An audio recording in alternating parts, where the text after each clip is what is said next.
Excellent. And in terms of making yourself stand out more, I assume enthusiasm and being keen to learn and take on not too much, but enough tasks, I assume has got to be something you guys look for, is it? What would you say about people's character? What do you look for?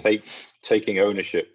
Taking ownership is something that I think that I see people are lacking, and that's not just from graduates. It's just a whole range. Taking ownership of a task and seeing it through to completion. And yes, you might need to go outside of your job description, but you've got colleagues there to help you, to assist.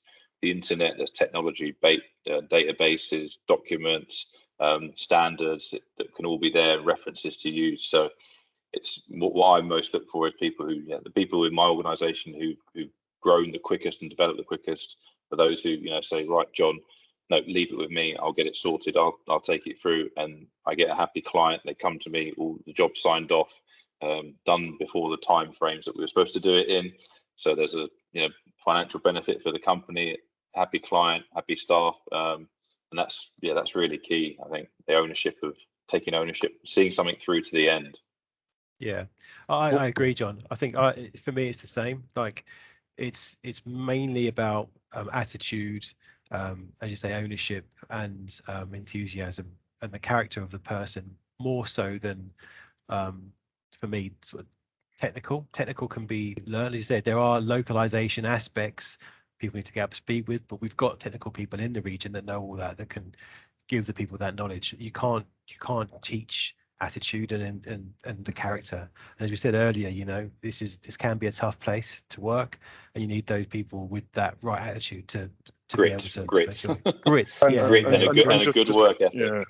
Yeah. And just to back up that as well, guys, we do assessments on aptitude and attitude. Those are the key assessments that are there, of analyzing graduates. What's your approach, your passion, your attitude, the reasons for why you actually chose to do what you wanted to do. Those, I think, are the key things that we assess when looking from an in-house point of view as well. So anything else, like you say, both of you guys say we can be taught, right? That's really the reason why they're coming into the business.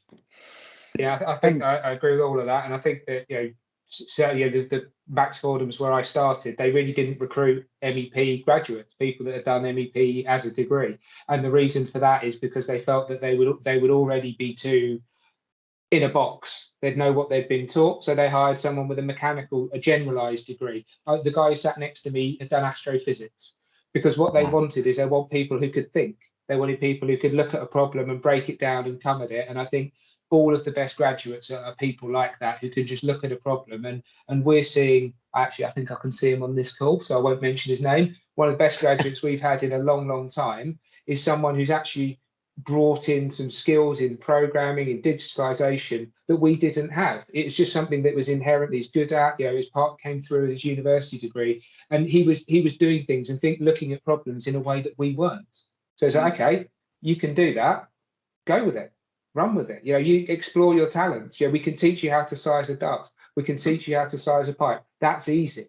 It's the other stuff that's hard, and that's attitude and dealing with people and understanding the business and dealing with clients. That's the bit that people find difficult, and that's just about the individual rather than whether or not someone's taught them how to use a psychometric chart.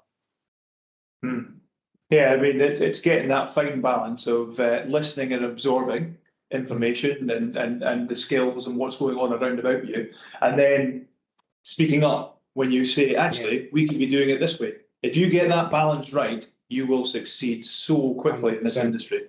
Yeah, 100%. Yeah. Excellent. Thank you, guys. And we've got a few questions in the Q&A as well. Farhed has asked, he feels his CV's and his background's incredibly strong in consulting and design, including design management and O&M. And he's tried networking and messaging on LinkedIn to introduce himself and stand out. Are there any other tips that you guys as directors and hiring managers and heads of talent acquisition would give as a bit of a tip for anyone from the UK? I think it's important that we do get contacted a lot on LinkedIn, and it's very hard to go through, and even via emails, I can get upward of 250 a day, and it's impossible to read all of those and also do what we're supposed to be doing. So in terms of the best routes, is often there are on our websites, we will have job postings for open opportunities. It's also quite easy to see who are the active sort of recruiters in the region as well. They'll obviously be posting a lot, and then it's reaching out to them, having a covering letter, demonstrating your abilities. The recruiters who specialise in the area, they will know which companies are recruiting and what upcoming roles there are. So going through them as a sort of first port of call for us definitely helps with the vetting process. The other thing as well is, I mean, LinkedIn is a great tool, but if you're coming in, you're looking to get into the region and things like that, you don't want to be speaking to me. You want to be speaking to the principal engineers and the associates, because they're the ones who are managing that discipline team. Get in touch with them on LinkedIn, because they'll be the ones that, actually we've had a bit of a chat, or they've seen your CV, and then that'll get passed on through. So that's probably a better way of going about it, rather than put it into the old director who's probably not going to read it, to be honest. Which is a brutal truth, I'm afraid.